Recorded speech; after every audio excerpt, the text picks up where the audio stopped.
मैंने हर तरीका अपना लिया, फिर भी उसका दिल नहीं पिघला। और फिर एक दिन मैंने अपनी आंखों से देखा, वो अपने पहले प्यार के साथ हाथ में हाथ डाले एक कपल होटल में जा रही थी। रात को घर आकर मैंने ज़्यादा कुछ नहीं कहा, बस एक डिवोर्स पेपर उसके सामने रख दिया। उसने उठाया, आंखों के सामने लाई, हाथ कांपते हुए टेबल पर रख दिया और गुस्से में बोली, बताओ मुझसे डिवोर्स क्यों चाहिए। मैंने गुस्से में कहा, तुम ही बताओ, कौन बर्दाश्त करेगा अपनी बीवी को किसी और मर्द के साथ इतना करीब देखकर। लिन्यू, तुम जानते हो हम दोनों बचपन से साथ बड़े हुए हैं, भाई बहन जैसे। डिवोर्स कर लो। शेन की बात पूरी भी नहीं हुई थी कि मैंने हाथ उठाकर उसे रोक दिया। मैंने 10 साल तुमसे प्यार किया, अगर तुम्हारा दिल पत्थर का भी होता तो भी पिघल जाता। लेकिन तुमने मुझे बंदर बना के नचाया। ये वैसा नहीं है जैसा तुम सोच रहे हो। मैं एक आम मिडिल क्लास इंसान हूँ, ये बात भी मैं जानता हूँ। तुम्हारे दिल में मेरे लिए कभी कोई इज्जत नहीं रही। मेरे ससुर ने पैसों से तुम्हें खरीदा ताकि हमारी शादी मजबूत बनी रहे। तुम पैसों से वांग यू की मदद करती रही। इतना सुनकर मैंने सिर उठाकर गुस्से से शेन जियाई को देखा। और तुम मेरे प्यार का इस्तेमाल करके मुझे कंट्रोल करती रही। कितना परफेक्ट सर्कल है ये। मैं कितना परफेक्ट टूल था तुम्हारे लिए। हाँ हाँ, शर्म आनी चाहिए तुम्हें। मेरे चेहरे पर थोड़ा पागलपन वाली हंसी आ गई। लिन यू, थोड़ा शांत हो जाओ। मैंने गुस्से में एक एक शब्द साफ साफ कहा। खुद को मत बहलाओ और मुझे भी बेवकूफ़ मत बनाओ। मुझे पता है तुम्हारे दिल में हमेशा उसी का इंतजार रहा है, बस ससुर के दबाव में डिवोर्स नहीं मांग पाई। हम दोनों इस रिश्ते में फेल हो गए हैं, आगे चलने का कोई मतलब नहीं। मैं खुद डिवोर्स की बात कर रहा हूँ, शायद ससुर के सामने तुम्हारी पोजीशन थोड़ी बेहतर हो जाए। तो मेरी जवानी किसी कुत्ते के लिए चली गई क्या। मैं पीछे हटकर जोर से हंसने लगा। अचानक खड़ा होकर बोला, शेन जी आई, मुझे एक रास्ता दे दो जाने का। 10 साल के साथ रहने और 10 साल के बावर्चीपन की कीमत समझ लो। मैं सिर्फ वो चीज़ें ले जाऊंगा जो मैंने खुद खरीदी हैं। इस बात की तुम चिंता मत करो। मैं तुमसे 1 रुपया भी नहीं लूंगा। मैं अपनी सैलरी, अपने कपड़े और अपनी गाड़ी ले जाऊंगा, बस इतना ही। मेरी बातों ने शेन जियाई के गुरूर को बहुत गहरा घायल किया, जैसे आखिरी पर्दा भी उठ गया हो। सालों से मैंने उसके साथ ऐसा व्यवहार कभी नहीं किया था। वो हमेशा खामोश रहती थी, कुछ बातें दोनों जानते थे, फिर भी कभी नहीं कहते थे, ताकि एक दूसरे की इज्जत बनी रहे। पर आज मैं इतना डायरेक्ट और साफ था कि शेन जियाई बहुत घबरा गई और मेरी बातों ने उसके गुरूर को और भी ज्यादा गहरी चोट दी। शेन जियाई ने जोर से अपना नाम लिखा और टेबल छोड़कर ऊपर चली गई। मैं भी उठा, डिवोर्स पेपर उठाकर बैग में रखा। सब सामान पैक करके मैं निकल गया। अपना ख्याल रखना। सीढ़ियों पर खड़ी शेन जियाई थोड़ा रुकी, फिर जल्दी से कमरे में चली गई और दरवाजा जोर से बंद कर दिया। धम। मैंने टेबल साफ किया, बर्तन धोए, हाथ सुखाए, नीचे एक चक्कर लगाया, मेन गेट लॉक किया, फिर ऊपर अपने रूम में जाकर देखा। शेन जियाई के दिए हुए गिफ्ट्स लाइन से शेल्फ पर रखे थे। उन गिफ्ट से जुड़ी छोटी छोटी यादें मन में आने लगी। आखिर में शेन जियाई के रूम के दरवाजे तक गया, फिर वापस मुड़कर बेसमेंट गैराज की तरफ चला। शेन जियाई खिड़की के पास बहुत देर तक खड़ी रही, मेरे घर से निकलने से लेकर अंधेरा होने तक। उस रात मैं माँ की होम कुकिंग वाले रेस्टोरेंट में बहुत पीकर बेहोश हो गया। मैं खुद चाहता था पूरी तरह नशे में डूब जाना। वोटर ने बहुत मुश्किल से मुझे होटल पहुंचाया, बेड के पास मिनरल वाटर रखा, फिर कमरा साफ करके दरवाजा बंद कर निकल गया। चौथे दिन सूरज की रोशनी पर्दों से छनकर मेरे शरीर पर पड़ रही थी। अगर इतना नशा ना होता तो इतने सालों का पंक्चुअल में इतनी देर से नहीं उठता। फ्रेश होकर ब्रेकफास्ट करके गाड़ी से ऑफिस की तरफ निकला। ऑफिस पहुंचते ही पता चला कि कंपनी ले ऑफ कर रही है। थोड़ी देर में बॉस ने फोन करके बुलाया। मैंने सिगरेट जेब में डाली और अंदर चला गया। 10 साल जिस जगह काम किया उसे अलविदा कहने का वक्त आ गया। ये वो 10 साल थे जहां स्कूल की मासूमियत से सोसाइटी के नियम समझने तक का सफर हुआ। ये 10 साल थे जब हर इंसान की जवानी खत्म होती है, जब आम लोग कीमत चुकाकर सोसाइटी के रूल्स सीखते हैं। ऑफिस आकर अपना पर्सनल सामान पैक किया, रिजाइन लेटर लिया, एचआर, फाइनेंस और डिपार्टमेंट हेड से साइन कराया। सारी फॉर्मेलिटी पूरी होने के बाद कलीग्स को विश किया, सबको झुककर थैंक यू कहा, सबके साथ के लिए। नीचे जाकर निकलने वाला था, तभी पता चला मेरी जूनियर हुई हुई दीदी पार्किंग में पहले से वेट कर रही थी। हाथ में एक काला बैग था, शायद सिगरेट थी। मैं उसकी तरफ गया, सामान गाड़ी में रखा, फिर मुड़कर हुई हुई दीदी को गले लगा लिया। उसने भी मेरी पीठ थपथपाई। हुई हुई दीदी। मन में थोड़ा भारीपन था, पर कुछ काम तो करने जरूरी थे, नहीं तो दिल को शांति नहीं मिलती। ओयंग ना को मैसेज करके वोंग यू का नंबर लिया, फिर वोंग यू को कॉल किया। फोन में पीछे से शोर सुनाई दे रहा था। वोंग यू, चलो मिलते हैं एक बार। वोंग यू पहले हल्का सा हंसा, फिर बोला, मीटिंग पॉइंट हुआजोंग स्ट्रीट का बंदाव कैफे है। मेरे कुछ कहने से पहले ही फोन काट दिया। मैं गाड़ी लेकर हुआजोंग स्ट्रीट की तरफ निकल गया। बंदाव कैफे पहुंचकर देखा वोंग यू खिड़की के पास वाली सीट पर पहले से बैठा था। मैंने एक लाटे ऑर्डर किया और उसके बगल में बैठ गया। थोड़ी देर खामोशी रही, फिर मैंने सिर झुकाकर कहा, मैंने और शेन जियाई ने डिवोर्स पेपर साइन कर दिए। वोंग यू चम्मच से कॉफी हिलाते हुए बोला, तुम्हें तो पहले ही छोड़ देना चाहिए था उसे। उसे शादी ही नहीं करनी चाहिए थी। तुम उसके लायक नहीं थे। वो इंसान सिर्फ झूठ बोलकर बेवकूफ़ बनाने का काम कर सकता है। वो हमेशा तुम्हारा इंतजार करता था। मुझे पता है मैं उसके लायक नहीं हूँ, पर तुम भी मेरे लायक नहीं हो। मैं बेवकूफ़ हूँ तो तुम सबसे बड़े कचरे हो, सोसाइटी का रिजेक्ट, इंसानियत का गंदगी। वांग यू की भाषा थोड़ी सख्त होने लगी। गुस्से के बॉर्डर पर मैं अपनी बात कहता रहा, फिर भी मुझे तुमसे जलन होती है। हंसी आती है ना। एक अच्छा संस्कारी आदमी तुम जैसे कचरे से जलता है। कितना अजीब मजाक है ये। वांग यू हंसकर बोला, तुम तो गांव के गंवार हो, तुम क्या समझोगे औरतों का दिल। वांग यू मुस्कुराकर बोला, चलो जब तुम दोनों का डिवोर्स हो ही गया है तो मैं तुम्हें सिखा देता हूँ। औरतों को बस बेवकूफ़ बनाना होता है। वो ताकतवर इंसान को पसंद करती है, लीड होना उन्हें अच्छा लगता है, इम्पल्सिव होना भी। तुम्हें रिदम कंट्रोल करना चाहिए, चोट देना भी आना चाहिए, और दूसरों के मामलों में टांग अड़ानी भी आती है। सोचकर फिर बोला, शीन जियाई जैसी लेवल की लड़कियां कभी ईमानदार बंदों को पसंद नहीं करती, उन्हें सिर्फ बदमाश पसंद आते हैं, क्योंकि ही सिर्फ बदमाश ही उनके दिल की चाह जगा सकते हैं। अगर औरत के दिल में तुम्हारे लिए जगह नहीं तो 100 साल भी सो जाओ, कोई फायदा नहीं। मैंने भी मरी हुई राख जैसा सिर हिलाया, हाथ से इशारा किया कि आगे बोलो। वांग ये थोड़ा रुका, कॉफी का घूंट लिया। जब ऐसी औरत किसी बदमाश समझे जाने वाले इंसान को जीतना या बदलना चाहती है तो वो खत्म हो जाती है, प्यार के चक्कर में फंस जाती है। ये कोई पुराना नियम है। वांग यू जैसे जंग जीत लिया हो। बोलता ही चला गया, शेन जियाई के साथ बचपन के प्यार की कहानी से शुरू करते हुए। मैंने दुखी होकर उसकी स्पीच बीच में रोकी, सिर उठाकर एक नज़र वांग यू को देखा। तुम सच में उससे प्यार करते हो? ठीक से इंसान बनकर रहो ताकि शेन जियाई को कम से कम उम्मीद दिखे। मैंने एक लाइन और जोड़ी, अब झूठ बोलने की जरूरत नहीं, मुझे सिर्फ सच जानना है। वांग यू एक पल सोच में पड़ गया, फिर बोला, मैं उससे प्यार करता हूँ पर सबसे ज्यादा नहीं। पैसा मेरे लिए सबसे जरूरी है, मुझे अपने घर को फिर से खड़ा करना है। मैंने गुस्से में कहा, एक नीच इंसान औरत की भावनाओं का इस्तेमाल करके सिर्फ इसी के लिए। वांग यू फिर भी मुस्कुराकर हंसा। मैं गुस्से में मुड़कर निकल गया, गाड़ी में बैठा सिगरेट जलाई, फोन निकालकर वीचैट पर अभी की बातचीत की रिकॉर्डिंग भेज दी। बिनचेंग के एक चेन होटल में सुबह की रोशनी मेरे शरीर पर पड़ रही थी। अलार्म बजा। मैंने बिनचेंग में एक फ्रेंड ढूंढा और साथ में घूमने निकल गया। आसपास के नज़ारे देखते देखते मन धीरे धीरे शांत होने लगा। वक्त पंख लगाकर उड़ता गया। डिवोर्स की तारीख पास आती गई। आखिर वो दिन आ गया। अब पुरानी बातों को अलविदा कहने का वक्त था। नई जिंदगी शुरू होने वाली थी। वीचैट खोलकर मैसेज देखा, कल सुबह 8 बजे सिविल अफेयर्स ऑफिस के गेट पर मिलते हैं। दूसरे दिन तैयार होकर मैं गाड़ी से निकला। रास्ते में रुक रुक कर आधे घंटे में सिविल अफेयर्स ऑफिस पहुंच गया। शीन जियाई का इंतजार करते रहे। सुबह 7:58 पर शीन जियाई अपनी पनामेरा गाड़ी से उतरी, धीरे धीरे गेट की तरफ आने लगी। 1 महीने में न मिलने के बावजूद वो वैसी ही खूबसूरत, शांत, पढ़ी लिखी और इंडिपेंडेंट दिख रही थी। उसके आने तक इंतजार करता रहा। जब वो गेट पर पहुंची तो दोनों साथ खड़े रहे।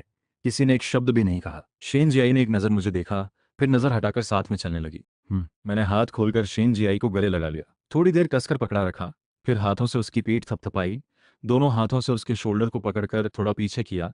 उसके खूबसूरत चेहरे को देखते हुए धीरे से बोला, अगर अगला जन्म मिला तो हम अनजान बने रहें। धीरे धीरे शेन जियाई से अलग होकर मुड़ गया। बिना पीछे की गहरी रात की वजह से रुके, कदम बढ़ाता रहा।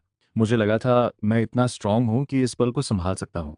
इंसान हमेशा ऐसा ही सोचता है, पर हकीकत में अक्सर उल्टा होता है। गाड़ी में बैठकर हल्की सांस छोड़ी। एक लंबी सांस के साथ एक गलत रिश्ता आखिर में बेकार ही निकलता है। आखिर में कुछ भी हाथ नहीं आता। गाड़ी स्टार्ट करके निकल गया बिना पीछे देखे। 10 साल पहले आज के ही दिन दोनों ने यहाँ रजिस्ट्रेशन कराया था। मुझे वो पूरा सीन अभी भी साफ याद है। 10 साल बाद आज के ही दिन दोनों ने यहाँ डिवोर्स ले लिया। मैं चाहता हूँ कि अपनी जिंदगी के ये 10 साल भूल जाऊं अगर कोई फिर से। मैंने खुद ही बात बीच में रोक दी। अब माँ से इस बारे में और बात करने की हिम्मत नहीं थी। अगर थोड़ी और देर बात होती तो वो जरूर पूछती शेन जियाई के बारे में। खाने पर क्यों नहीं आई, क्या झगड़ा हो गया? अगर जवाब दे देता तो शाम के खाने से पहले पूरे गांव को पता चल जाता। कोई भी मीडिया, कोई भी न्यूज़ चैनल गांव की मीडिया जितनी ताकतवर नहीं होती। उस साल जब मैं और शेन जियाई साथ हुए थे, 1 घंटे के अंदर पूरे गांव को पता चल गया था। पुराने एक्सपीरियंस से सीखा है, गांव के एंट्री पॉइंट से जल्दी निकल जाना चाहिए। अगर कोई जाना पहचाना मिल जाए तो कोई बहाना बनाकर तुरंत वहां से निकल जाना चाहिए। गांव की मीडिया असली मीडिया से भी ज्यादा खतरनाक होती है। ये एक ऐसी ऑर्गेनाइजेशन है जो प्रॉफिट के लिए नहीं काम करती, लेकिन खुद से ही बहुत असरदार तरीके से एक्टिव हो जाती है। खासकर सिर पर स्कार्फ बांधे मिडिल एज वाली चाची और आंटियां, वो कई बार पेड रिपोर्टर्स से भी ज्यादा तेज होती है, जैसे यनसी। इस वक्त मुझे जिस बात का सबसे ज्यादा डर था वो पीछे आने वाली थी। मैं गाड़ी चला रहा था, जल्दी से बाहर निकला, देखा सिर्फ माँ ही है। माँ ने सीधे पूछ लिया, बेटा तू अकेला कैसे आया? मैंने थोड़ा नाराज होकर कहा, वो बिजी है, टाइम नहीं था। जियांग फेंगिंग ने मेरा सामान घर रखने में हेल्प की। त्योहार नहीं है, फिर भी इतना सामान क्यों खरीदा? मैं बस इतने दिनों बाद घर आया हूँ, मन हो रहा था लाने का। जियांग फेंगिंग बेटे की ये बात सुनकर आखिर मुस्कुराई। माँ आओ बैठो, बात करते हैं। जियांग फेंगिंग की मुस्कान खिल गई। मैंने धीरे धीरे साफ साफ शेन जियाई के साथ डिवोर्स की पूरी कहानी माँ को बता दी। जियांग फेंगिंग बहुत देर तक कुछ रिएक्ट नहीं कर पाई, फिर उठकर कमरे में चली गई और दोबारा बाहर नहीं आई। मुझे चिंता हुई कि माँ कमरे में अकेली कुछ गलत न कर ले, तो हाल देखने अंदर गया। अंदर जाते ही देखा माँ के हाथ में झाड़ू थी। एक हैंडसम लड़का बूढ़ा होकर मिडिल एज में आ गया, कोई बच्चा भी नहीं छोड़ा, और ये हालत हो गई। आंसू तुरंत बेकाबू होकर बहने लगे। माँ ने रोते हुए कहा, बेटा मम्मी को सॉरी है तुझसे। कुछ दिनों बाद कंपनसेशन का पैसा आखिर अकाउंट में आ गया। खुश होकर सीधे माँ के बैंक अकाउंट में ट्रांसफर कर दिया। वीचैट खोलकर बिंगलियांग एक पल नाम से माँ को 88.88 का रेड पैकेट भेजा। दीदी रेड पैकेट लो, छोटे भाई को थोड़े पैसे मिले हैं हाल ही में। बिंगलियांग एक पल ने ट्रांसफर एक्सेप्ट कर लिया। थैंक यू छोटे भाई। होठों पर मुस्कान आ गई, हर इंसान को पैसे पसंद होते हैं। घर आने के 5वें दिन मैंने निकलने का फैसला कर लिया। शॉर्ट वीडियोस में दूसरों की ट्रैवल और दूर की जिंदगी देखकर बहुत जलन होती थी। माँ की सलाह सुनते हुए गाड़ी से एयरपोर्ट के लिए निकल गया। पहली डेस्टिनेशन गुइलिन थी। गुइलिन के पहाड़ मैं आराम से ड्राइव कर रहा था। अपने और पूर्व पत्नी के घर के पास से गुजरते वक्त गाड़ी साइड में उगती। अंदर झांक कर देखा। दोपहर का वक्त था, सड़क पर लोग ज्यादा नहीं थे। इंसान अक्सर अनचाही तकलीफदेह पुरानी बातों का सामना नहीं करना चाहता। ज्यादातर लोग बचने का रास्ता ही चुनते हैं, उन लोगों या जगहों से बचना जहां कुछ ऐसा हुआ हो जो भुलाना मुश्किल हो, पर याद करना भी ना चाहें। इंसान और ज्यादातर एनिमल्स में फायदा देखने और नुकसान से बचने की नेचुरल प्रवृत्ति होती है, सेल्फ प्रोटेक्शन के लिए। मैं भी पूर्व पत्नी से जुड़े लोगों, बातों या जगहों को याद नहीं करना चाहता था, पर फिर भी वो घर एक बार देखना चाहता था। सोसाइटी के गेट से ही अपने पुराने कमरे की बालकनी दिख जाती थी। वही जगह जहां वो अक्सर रातों में टहलता था। कुछ ठीक नहीं लग रहा। अटारी की छत से धुआं निकल रहा था। क्या आग लग गई? अभी भी थोड़ा वक्त लगेगा। जितना ऊपर जाओ उतनी भीड़ बढ़ती गई। कोई पुलिस को कॉल कर रहा था, किसी के हाथ में बाल्टी थी, पर कोई बचाने नहीं जा रहा था। इस रिच सोसाइटी में रहने वाले लोग एक से बढ़कर एक डरपोक थे। गेट तक दौड़ते हुए, हांफते हुए बगल में खड़े बूढ़े अंकल से बोला, अंकल मैं हूँ छोटा लिन शेन जियाई, अंदर है क्या? गेट से घना धुआं निकल रहा था। अंकल ने सिर हिलाया ना। मैंने अंकल के हाथ से बाल्टी छीनी, अपने ऊपर पानी डाला और अंदर भागा। ग्राउंड फ्लोर के एंट्रेंस डोर तक पहुंचकर हैंडल खींचा, खुला नहीं। फिर खिड़की के पास गया, अंदर झांककर देखा। कोई आवाज नहीं सुनाई दी, कोई दिखा भी नहीं। एक तरफ की सीढ़ियों पर तेज आग की लपटें थीं। धुआं आ रहा था। क्या करूं, क्या करूं? मेरे पूरे शरीर में डर फैल गया। गेट से बेसमेंट से ग्राउंड फ्लोर तक की लाल लकड़ी की सीढ़ियों में आग लग गई थी। बेसमेंट के लिविंग रूम की सोफा और लाल लकड़ी की टी टेबल में भी आग लगी हुई थी। ससुर ने इतना एक्सपेंसिव लकड़ी का सामान क्यों लगाया? पर अब इन बातों की फिक्र नहीं थी। मैं तेजी से नीचे भागा। शेन जियाई, शेन जियाई तुम कहाँ हो? बेसमेंट वैसे भी हवादार नहीं था, अब पूरा धुएं से भरा था। मैंने सोचा शायद होम थिएटर रूम में हो। घुटन बढ़ती जा रही थी। उसने जोर लगाकर केटीवी रूम के डबल डोर को धक्का दिया, खुला नहीं। तभी अंदर से किसी का होने का अंदाजा हुआ। पूरी ताकत से पैर मार के लाल लकड़ी का दरवाजा तोड़ा। दरवाजा खुला। अंदर धुआं थोड़ा कम था। देखा, शेन जियाई अपनी नाक दबाकर बार के नीचे बेहोश पड़ी थी। सोफे के पास उठाकर बाहर भागा। सीढ़ियों की रेलिंग पर लगी आग से बचते हुए, शेन जियाई को जलने से बचाते हुए आखिर ग्राउंड फ्लोर पर पहुंच गया। गेट से बाहर निकलकर उसे फूलों की कैरी के पास लेटा दिया। पड़ोसी से पानी लेकर अपनी पैंट पर बुझाई। फिर शेन जियाई के चेहरे पर थोड़ा साफ पानी छिड़का। शेन जियाई धीरे धीरे होश में आने लगी। उसकी गाल थपथपाकर उसका नाम पुकारता रहा। शेन जियाई की पलकें हिलते देख थोड़ा और जोर से गाल थपथपाया। शेन जियाई ने धीरे धीरे आंखें खोली। पुतलियों में फोकस आने लगा। शेन जियाई, बताओ मैं कौन हूं? लिन यू।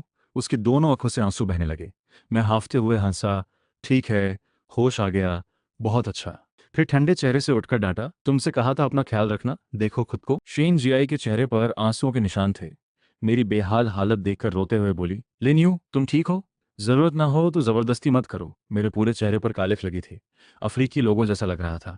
सिर्फ सफेद दांत चमक रहे थे। मुड़कर शेन जियाई की तरफ तन से देखा। तुम्हें पता भी है अगर मैं अंदर नहीं जाता तो तुम्हें जिंदा रहने का कोई चांस नहीं मिलता। ये कहकर फिर खुद पर पानी डाला और अंदर भागा। शेन जियाई अभी इस बात की तरफ ध्यान नहीं दे पाई थी, घबराहट में। मैं बोल चुका था। शेन जियाई एकदम ठंडी पड़ गई, पूरे शरीर से कांपने लगी, क्योंकि दूसरा वाला आदमी वांग यू था। वही कुत्ता आदमी सबसे पीछे ग्राउंड फ्लोर के गेट पर रहा। वहां से घना धुआं बाहर निकल रहा था। मैं संभलते हुए नीचे मैं बस रुक नहीं पा रहा था। लग रहा था अभी फट जाऊंगा। फिजिकल एनर्जी बिल्कुल खत्म हो चुकी थी। आंखों के सामने हेलुसिनेशन शुरू हो गए थे। बेसमेंट से ग्राउंड फ्लोर जाने वाली सीढ़ी के आखिरी स्टेप पर जीप बस सामने ही थी। मैंने पूरी ताकत से आगे की तरफ धक्का मारा। कंधे पर उठाए उस आदमी के साथ ग्राउंड फ्लोर पर गिर पड़ा। वो आदमी थोड़ा कराहा, मैं भी कराहा। बहुत दर्द हो रहा था, बहुत थकान थी।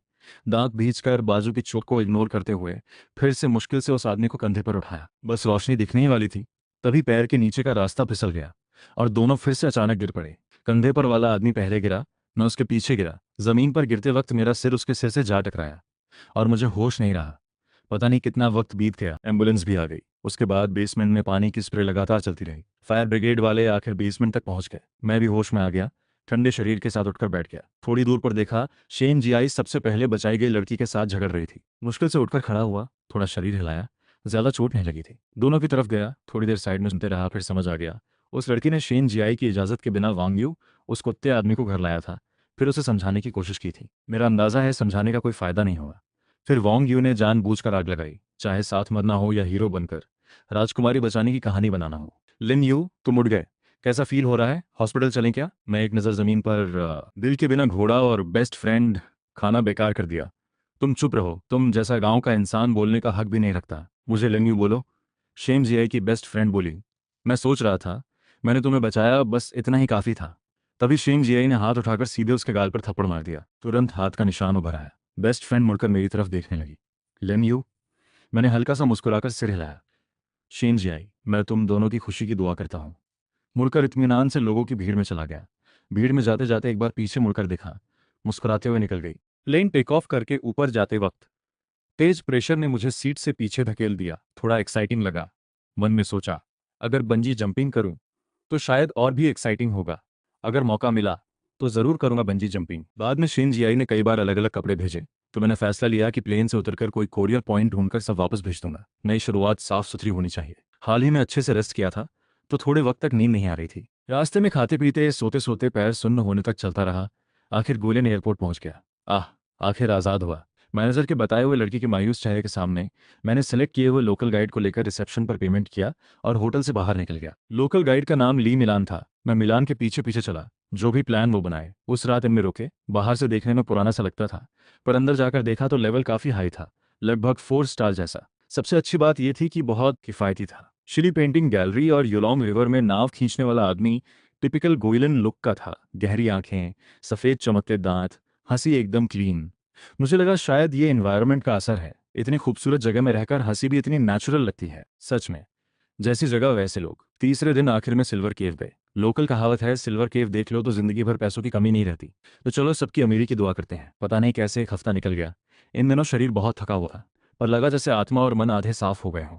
मुझे यहाँ पसंद आ रहा था। फिलहाल जाने का इरादा नहीं था, तो पहले मिलान को 20,000 दे दिए, यानी 20 दिन की सैलरी। कम नहीं ज्यादा ही दूंगा, मिलान बोली। मिलान, यहाँ बंजी जंपिंग की जगह है क्या? दोपहर में मन है थोड़ी जंपिंग करने का। मिलान मुंह में खाना धीरे धीरे निगलते हुए टिश्यू से मुंह साफ करते हुए बोली, हाँ हाँ, 2 जगह है, एक नदी के ऊपर, एक पहाड़ पर। लिन भाई, कौन सी चुनो, कौन सी पास है?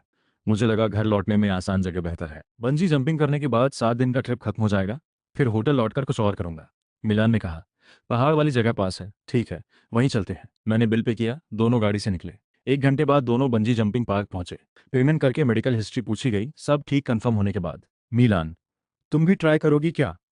चाहो तो मैं पे कर दूंगा। मिलान ने सिर हिलाया। बहुत कर चुकी हूं। मैंने थम्स अप दिखाया। मिलान बाहर खड़ी मुझे देखकर मुस्कुराई। फिक्र मत करो, हर दिन ये 100 बार से ज्यादा बार यूज होता है। तुम्हारे वेट के लिए तो बिल्कुल भी कोई प्रॉब्लम नहीं। मुझे थोड़ा डाउट हुआ, ठीक है तुम बॉस हो। सेफ्टी बेल्ट बांधी, धीरे धीरे प्लेटफॉर्म के एज की तरफ बढ़ा। दिल धक धक करने लगा, जैसे ड्रम बज रहा हो, और तेज होता गया। सच में एक्साइटिंग था। मैं चिल्लाया, नई जिंदगी मिली है। आंखें बंद करके कूद गया। हल्की आवाज कान में सुनाई दी, फुर्र फुर्र। एड्रेनालाइन तेजी से बढ़ने लगा। सांस लेना भी मुश्किल लगा। मिलान ऊपर से देखकर ही उसका दिल तेज धड़कने लगा। अचानक नीचे जाने के बीच में जब सब लोग रिबाउंड का इंतजार कर रहे थे, तभी लॉक टूट गया। मुझे तुरंत समझ आ गया, ये तो खत्म। दिमाग में सिर्फ 4 शब्द आए, गिरकर खून की नदी बन जाना। फिर मिलान ने सिर्फ एक धम की आवाज सुनी। चीख निकालने का भी वक्त नहीं मिला। लिन को, मिलान को, बेटा उठ जा, कॉलेज जाने वाला है, फिर भी इतना आलसी कैसे है? माँ की तेज आवाज मेरे कानों में गूंजने लगी। शरीर जैसे किसी नींद के बोझ से आधा जमा हुआ था। आंखें खोलकर बेड के पास देखा, ओह माँ है। फिर आंखें बंद कर बस बोल दिया, माँ थोड़ी देर और सोने दो, पूरे शरीर में दर्द है, ताकत नहीं है। जियांग फैंगिंग ने लेटे हुए बेटे को देखकर बेड के पास आकर बेटे का माथा छुआ, फिर गुस्से में चली गई। इस वक्त मेरे दिमाग में बेतरतीब यादें आने लगी। अजीब बात यह थी कि कंपनी के ड्राइंग्स इतने साफ कैसे दिख रहे थे, जैसे दिमाग में फोटोकॉपी हो गए हो। फ्लैट ड्राइंग, असेंबली की 3D, बेल्ट बांधने पर भी ये सेफ नहीं है, और इतनी ऊंचाई से कूदना है, रुको ये तो। तुरंत सिर के पीछे की तरफ हाथ फिराया, सब ठीक था। ऐसा नहीं होना चाहिए था। बड़ी मुश्किल से उठकर बैठा, चारों तरफ देखा। ये तो अपना कमरा है, कोबे का बड़ा पोस्टर। फोन कहाँ है? जब बेड के पास रखा हुआ पुराना नोकिया 6600 देखा, याद आया, ये तो हाई स्कूल एग्जाम के बाद एडमिशन लेटर मिलने पर माँ का इनाम था। दिल की धड़कन साफ सुनाई दे रही थी। बेड से कूद गया। बेटा इतना परेशान क्यों है? इतनी देर से नहा रहा है, भूख लगी है क्या? नहा लो, खाना खाओ। जियांग फेंगिंग का जवान चेहरा देखा। एक बाल भी सफेद नहीं था, पैर भी ब्लैक एंड हेल्दी। माँ, क्या मैं ड्रीम देख रहा हूँ? मुझे चिकोटी काटो, जल्दी करो। क्या पागलपन है? सोकर अभी उठा नहीं है क्या? जियांग फेंगिंग कंफ्यूज होकर देखती रही। माँ छोड़ो, दर्द हो रहा है, मैं आह करते हुए बोला। जियांग फेंगिंग ने हाथ छोड़ दिया। पागल जैसे बेटे को नफरत से देखती हुई कान सहलाने लगी। दर्द धीरे धीरे कम होने लगा। माँ गले लगा लो जल्दी, अभी एक सपना देखा था। तभी मेरी आंखों से आंसू मोतियों की तरह लगातार बहने लगे। जियांग फेंगिंग ने नफरत से बेटे का सिर अपनी छाती से लगा लिया। मैं सहयोग करते हुए झुक गया, ताकि माँ आसानी से गले लगा पाए। गले लगाते हुए जियांग फेंगिंग को महसूस हुआ कि बेटे का मूड कुछ ठीक नहीं। तो धीरे से 2 बार थपथपाया। दुख में डूबा मैं अब कंफर्म हो गया था कि मैं फिर से जिंदा हो गया हूँ। माँ की गोद वही गर्माहट दे रही थी जो रीबर्थ से पहले वाली बार दी थी। सोचकर अच्छा लगा, पेरेंट्स अभी जवान है, ये कितनी खुशी की बात। 90 साल के भी हो फिर भी मेरी माँ है, जल्दी खाना खाओ, बेकार बातें मत करो। मैंने भूख से खाना शुरू कर दिया। लगातार 3 बड़े बाउल चावल की कांजी खाई। आखिर कमजोरी थोड़ी कम हुई। खाना खाने के बाद बर्तन साफ करके आंगन में आया। चारों तरफ देखा, जाना पहचाना आंगन था। फिर आसमान की तरफ इज्जत से झुककर भगवान को थैंक्स कहा, फिर से जिंदगी का मौका देने के लिए। मन में सिस्टम को बार बार कॉल करता रहा। आधे घंटे बीत गए, सिर्फ खामोशी मिली, कोई जवाब नहीं। ठीक है, ऐसा ही बेहतर है। अब अपनी असली पहचान के साथ जिंदगी जिएंगे। बिना पता चले शाम हो गई। आसमान में हल्की सी रोशनी बाकी थी। गांव के पड़ोसियों के घरों से धुआं उठ रहा था। लिन झिंगुओ समुंदर से वापस आ गया था, आज ट्रैप से कुछ क्रैब्स और मैं पूरा। खून के रिश्ते और पैसों का प्रेशर सच में बहुत भारी होता है। जल्दी से नाश्ता करके मोटरसाइकिल लेकर निकल गया। लिनफू ने जो मोटरसाइकिल चुनी थी वो लिनमो 100 सीरीज ऑटोमेटिक थी, चलाना आसान। कभी कभी लिनमो भी उसे चला सकता था। मोटरसाइकिल चलाते हुए सामने से आती ठंडी हवा का मजा ले रहा था। हवा में पेड़ पौधों और फूलों की खुशबू थी जो इंसान को जिंदगी के नए जोश से भर देती थी। इस दुर्लभ मौके की वो बहुत कदर कर रहा था। सीखने और महसूस करने का मौका। छोटे बाजार में पहुंचकर मेन्यू निकाला। टोफू, रिब्स, ड्रंकन श्रिम्प, सी स्नेल। दाम चेक करते करते 100 से ज्यादा रुपए खर्च हो गए। फिर भी पूरा सामान नहीं आया। सामान पैरों के बीच मोटरसाइकिल के गैप में रखा, पैरों से दबाकर पकड़ा, फिर गाड़ी चलाकर घर लौटा हल्की मुस्कान के साथ, पर उसमें कोई खास गर्माहट नहीं थी। डोंग वेनहुआ ने इस हैंडसम लड़के को सिर से पैर तक देखा। चेहरे पर मीठी मुस्कान लाकर बोली, छोटे लिन इतना बड़ा हो गया। हाँ हाँ, आओ, अच्छे से देखो तुम्हें, थोड़ी बात करें। जियांग फेंगिंग ने जबरदस्ती मुस्कान लाने की कोशिश की। मैंने माँ की तरफ देखा, चिंता से भरी नजर से। जियांग फेंगिंग बोली, कुछ नहीं, सुना है तुम भी फेंगचिंग पढ़ने जा रहे हो। मेरी बेटी फेंगचिंग नॉर्मल यूनिवर्सिटी में पढ़ती है, स्कूल खुलते ही 3rd ईयर में होगी। डोंग वेनहुआ की आवाज़ धीमी और सॉफ्ट थी, सुनकर सुकून मिलता था। और इस वक्त उस मिडिल एज पूर्व सासू माँ में काफ़ी ग्रेस और रॉयल अंदाज था। अपनी पूर्व सासू माँ के लिए मेरे मन में अब भी रिस्पेक्ट था, क्योंकि पहले वो मुझे अपने बेटे जैसा मानती थी। मैंने सोचा, पिछली ज़िंदगी में तुम्हारे और जियांग फेंगिंग और तुम्हारी बेटी की वजह से ही तो ये सब हुआ था। इस बार फिर वही ड्रामा। अगर डिवोर्स ना होता तो दिल हल्का करने नहीं जाता, अगर दिल हल्का करने न जाता तो थ्रिल ढूंढने नहीं जाता, बंजी जंपिंग क्यों करता। इस बार जिंदगी में 2 काम नहीं करूंगा। एक, तुम्हारा दामाद नहीं बनूंगा। दूसरा, बंजी जंपिंग नहीं करूंगा। तुम बहुत बुरे हो। मैं कपड़े लेकर नहाने जा रहा हूँ। रुको रुको, दोनों एक साथ बोले। क्या हुआ? मैंने इन दोनों शैतानों को देखा। डोंग वेनहुआ ने जियांग फेंगिंग से नजरें मिलाई। जियांग फेंगिंग ने पूछा, जियाई तुम्हारे कमरे में सोएगी क्या? मुझे इस वक्त यकीन हो गया, सच में दिमाग गर्म हो गया है इनका। मैंने जैसे तैसे अपना एक्सप्रेशन कंट्रोल किया। पापा 10 साल से सेक्शन हेड हैं, फिर भी इतना शौक नहीं झेल पाए। थोड़ा नाराज होकर बोले, ठीक है, बाद में बात करते हैं। माँ, मैं पापा को रिसीव करने जाता हूँ। दरवाजे से बाहर निकलते वक्त जहाँ कोई नहीं देख रहा था, मेरा चेहरा गंभीर हो गया। मैं और लिन झेंगुओ साथ लौटे, फिर खाना शुरू हुआ। डोंग वेनहुआ ने शेन जियाई को खाने के लिए बुलाया। ग्राउंड फ्लोर पर एंट्री करते ही लिविंग रूम और किचन है। डाइनिंग टेबल लिविंग रूम में है, लिविंग रूम वेस्ट साइड पर, किचन ईस्ट साइड पर। मैं खाना सर्व करने में हेल्प कर रहा था। उन दोनों के आने पर नजरें मिली। मन में ठंडा भाव था, फिर भी खुद ही ग्रीट किया, हेलो, मैं लिन यू हूँ, मुझे शियाओ यू बोल सकते हो। शिन जियाई थोड़ी अटक गई मेरी बात सुनकर। अरे हेलो, पहली मुलाकात है तो मैं तुम्हारे लिए गिफ्ट लाई हूँ, 1 मिनट रुको। बस एक पल के लिए रुकी, फिर वापस नॉर्मल हो गई। थोड़ी सी मायूसी थी, पिछली जिंदगी से कम साफ सुथरी पर ज्यादा रियल और घरेलू फील वाली। 2 बॉक्स, 4 शॉपिंग बैग लेकर आई। ये तुम्हारे लिए लाई हूँ 2 सेट स्पोर्ट्स वियर। ये तुम्हारे लिए 2 जोड़ी शूज, साइज सब जियांग के जैसा ही है, घर जाकर ट्राई करना। शीन जियाई हल्के से मुस्कुराते हुए धीमी आवाज में बोली। आवाज एकदम साफ और मीठी, जैसे पुराने जमाने में कहते हैं, मोती जैसी आवाज। मैंने दोनों हाथों से लिया, थैंक यू। सामान लिविंग रूम के कोने में रखा। सब लोग टेबल पर बैठ गए। जियांग फेंगिंग जल्दी से शेन जियाई की प्लेट में खाना डालने लगी। मैंने नाक थोड़ी सिकोड़ी। माँ को इतना खुश होकर सर्व करते देखकर खाते पीते बातें होती रहीं। पुराने जमाने की यादें, जवानी के दिन। मीडिया सेंटर में जरूर बहुत हलचल होगी, मैंने अंदाजा लगाया। शेन परिवार की माँ बेटी ने अपने ही घर के आंगन में बैठना चुना। मैंने मॉस्किटो बेल जलाई, सब बातें करने लगे। यिंग जी जी, छोटा लिन जियाई से छोटा है ना? शेन की माँ ने पूछा। हाँ, 3 साल छोटा, एक 82 का है, एक 85 का। शेन जियाई पूरी शाम जानबूझकर मुझे डिस्टर्ब करती रही। रात गहरी हो गई, पर मैंने ध्यान नहीं दिया। उनकी बातें सुनकर लगा अभी कुछ गड़बड़ होने वाली है। मैंने जल्दी से बात पकड़ी। आंटी, आपकी सिर्फ एक ही बेटी है ना? हाँ। जब मैं शहर लौटकर उसके पापा से शादी की, एक तो फैमिली प्लानिंग पॉलिसी थी, दूसरा काम भी बहुत बिजी था, तो सिर्फ जियाई ही हुई। शेन की माँ मुझे देखकर खुश हो रही थी, सोच रही थी मैं फैमिली ओरिएंटेड टाइप हूँ। तो फिर सोचो, एक बेटा और मिल जाए तो कैसा रहेगा। मैं तुम्हारी गोद ली हुई बेटी बन जाऊं, फिर तुम्हारा भी एक बेटा हो जाएगा। मेरी इस बात पर माहौल थोड़ी देर के लिए खामोश हो गया। जियांग फेंगिंग ने मुझे देखकर कहा, तुम दोनों के पैदा होने पर ही ये शादी फिक्स हो गई थी? बचपन की मंगनी। पापा ने सिर हिलाकर पक्का कंफर्म किया। शेन जियाई ने मुंह दूसरी तरफ घुमा लिया। खामोशी ही सबसे बेहतर थी। मैंने कहा, तुम लोग पहले इतने एक्साइटेड क्यों थे? और शेन जियाई की कंडीशन इतनी अच्छी होने पर भी कोई ऑब्जेक्शन नहीं किया। साइड से अपनी माँ को देखा, फिर पापा को, फिर शेन की माँ को यकीन हो गया ये सच है। अब जो मैं करने वाला था वो खतरे के किनारे पर खड़ा होना था। मैंने जियांग फिंगिंग से कहा, माँ, मुझे किसी और से प्यार है। जियांग फिंगिंग की आंखें गोल हो गईं, उंगली से इशारा करते हुए, फिर से बोलो।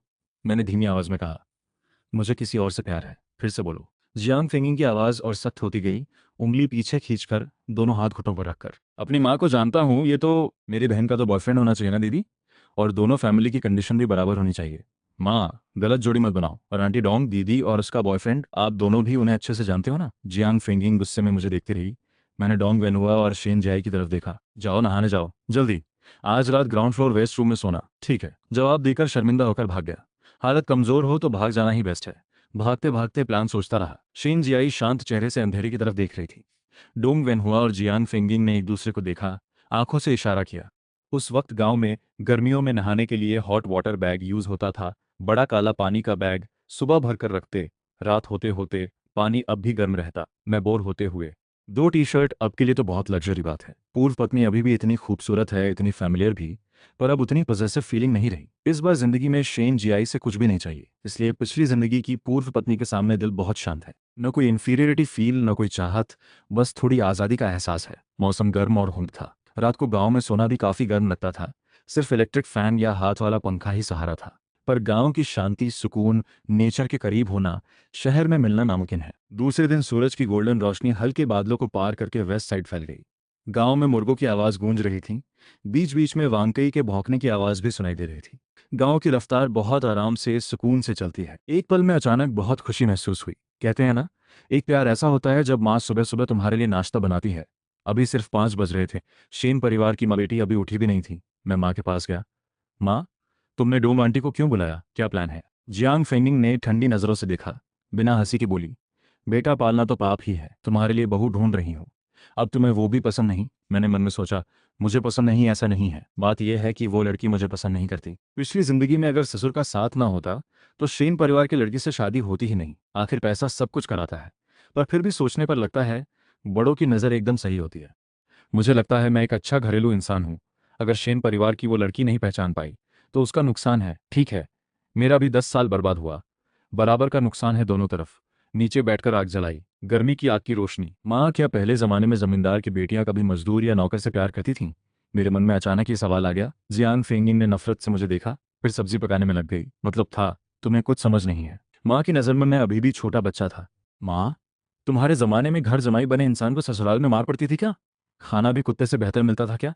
मैंने माँ के गुस्से की फिक्र किए बिना अपना अटैक जारी रखा।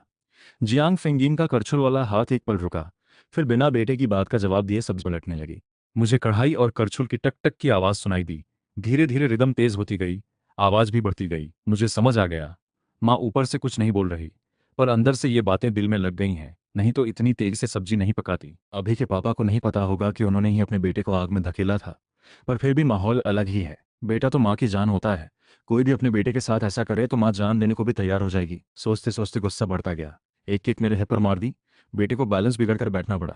अरे माँ, क्या कर रही हो? मैंने मासूम एक्सप्रेशन के साथ कहा।